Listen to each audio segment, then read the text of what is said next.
TMTV செய்திகள். வணக்கம். இது TMTV செய்தி அறிக்கை. செய்திகள் வாசிப்பவர் சுபாஷினி நவரத்னராஜா. செய்தி ஆசிரியர் அழகன் கனகராஜ். உலகவாழ் மக்கள் அனைவருக்கும் இனிய தாய் திருநாள் நல்வாழ்த்துக்கள். முதலில் தலைப்புச் செய்திகள்.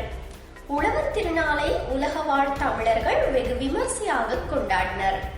இலங்கை இந்திய மீனவர் பிரச்சினை குறித்து டில்லியில் புதன் பேச்சு. வடமாகாண உறுப்பினர் சிவமோகனின் ஒளிநாடா போலீசாரால் அபகரிப்பு. வெள்ளை கடலாமை கண்டுபிடிப்பு. வல்லப்பட்டையுடன் வெளிநாட்டு பிரஜைகள் 3 கைது.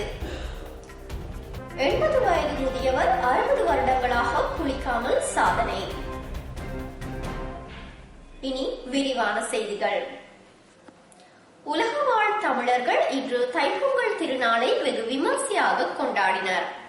இலங்கையில் வடக்கு கிழக்கு மற்றும் மலையகம் உள்ளிட்ட தமிழர்கள் செறிந்து வாழ்கின்ற பகுதிகளில் தைப்பொங்கல் வெகு விமர்சையாக கொண்டாடப்பட்டது.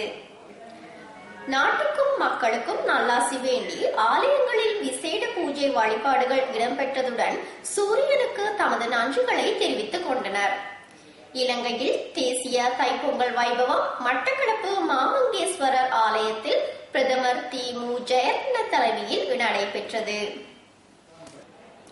இலங்கை இந்திய மீனவர்கள் முகம் கொடுக்கும் பிரச்சினைகள் தொடர்பில் டில்லியில் முக்கிய பேச்சுவார்த்தை ஒன்று புதன்கிழமை இடம்பெற உள்ளது.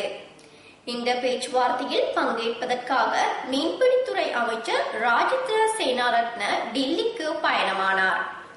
இந்தியாவின் சார்பில் மத்திய வேளாண்மைத்துறை அமைச்சர் சரத்பவா பங்கேற்கவிருக்கிறார். இதேவேளை இலங்கையில் தடுத்து வைக்கப்பட்டுள்ள இந்திய மீனவர்களில் 20 பேர் அண்மையில் விடுவிக்கப்பட்டமை குறிப்பிடத்தக்கதாகும். கொஸ்கடை ஆமை சரணாலயத்திலிருந்து காணாமல் போனதாக கூறப்படும் வெள்ளை கடலாமை உரிமையாளரின் மகளின் வீட்டில் இருப்பது கண்டுபிடிக்கப்பட்டுள்ளதாக போலீசார் தெரிவித்தனர். ரோசி என்று அழைக்கப்படும் 9.5 கிலோகிராம் நிறையுடைய மேற்பொடி வெள்ளை கடலாமை 39 சென்டிமீட்டர் ஆங்குலமும் 60 சென்டிமீட்டர் நீளமும் கொண்டதாகும்.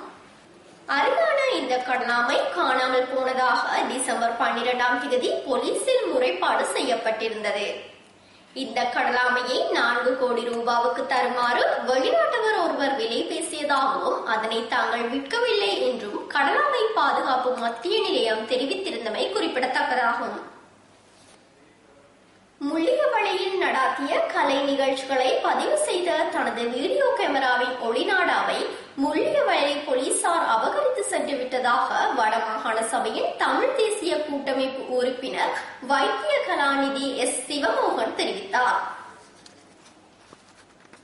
அழிந்து போகின்ற எமது கலைகளை கட்டிக்காக்கும் நோக்கில் முள்ளியவளை 1ஆம் வட்டாரத்தில் இந்த நிகழ்ச்சிகளை தாம் கடந்த 12ஆம் தேதி நடத்தியதாகவும் இதில் புனர்வாழ்வு பெற்றவர்களும் சிறுவர்களும் பங்கு பற்றினர் என்றும் அவர் தெரிவித்தார்.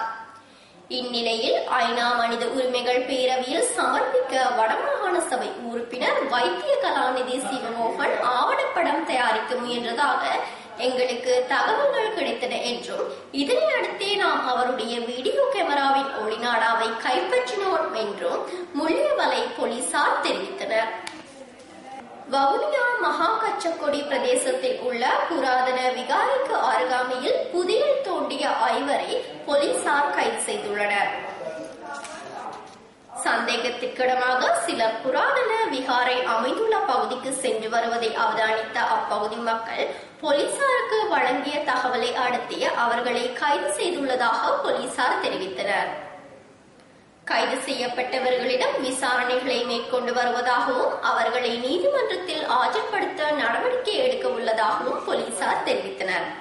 12 கிலோகிராம் வல்லப்பட்டையுடன் சீன பிரஜைகள் 2 மலேசிய பிரஜையொருவரும் களவாணியில் வைத்து போலீசாரினால் கைது செய்யப்பட்டுள்ளனர். கைது செய்யப்பட்ட இந்த 3வரையும் நீதிமன்றத்தில் ஆஜர்படுத்துவதற்கு நடவடிக்கை எடுக்க உள்ளதாக போலீசார் தெரிவித்தனர். வல்லப்பட்டை சேகரிப்பது இலங்கையில் தடை செய்யப்பட்டுள்ளமை குறிப்பிடத்தக்கதாகும். ஈரானைச் சேர்ந்த ஆமோ என்ற 80 வயது முதியவர் 60 வருடங்களாக குளிக்காமல் இருந்து சாதனை படைத்துள்ளார். இவர் பழுதான இறைச்சியையும் இறந்த உயிரினங்களின் மாமிசத்தையும் உண்டு வாழ்கின்றமையும் குறிப்பிடத்தக்கது.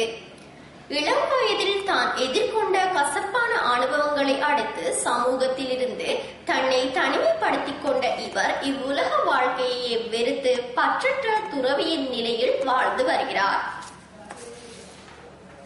இத்துடன் செய்தி அறிக்கைகள் நிறைவு பெறுகின்றன. மீண்டும் செய்திகளை நாளை எதிர்பாருங்கள். இனிய தைத்திருநாளாக அமைய வாழ்த்துக்கள். வணக்கம்.